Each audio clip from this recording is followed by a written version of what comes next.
Sanitization ని భగవంతుడు భక్తితో పోల్చాడు. నేను పరిశుభ్రతగా ఉండడం, పరిశుభ్రం చేయడం అనేది భక్తి యోగంలో భక్తి అన్నాడు.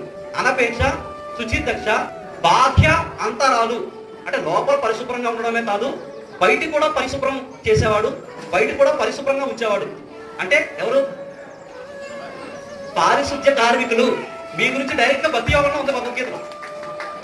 మీ లోపల పరిశుభ్రత కాదు, వాళ్ళు బయట కూడా పరిశుభ్రం చేస్తారు. అనపేక్ష, శుచిదక్ష, ఉదాసీనో గతవేద, సర్వరంగ పరిత్యాగి, భక్తిమానస విప్రియ.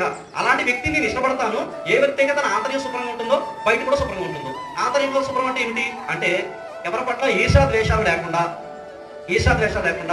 అందరి కష్టాలు దూరం చేయడం కోసం ప్రయత్నించడం. దాన్ని ఏమన్నారు? ఎస్తు సర్వాణి భూతాన్యాత్మనేవాన్ని పశ్యతి సర్వభూతేషు చాత్మానం తతోనా విజుగుప్సతే. ఇతరులలో తనను చూసుకోవాలి, తనలో ఇతరులను చూసుకోవాలి. అది అంతర్పరిశుభ్రత.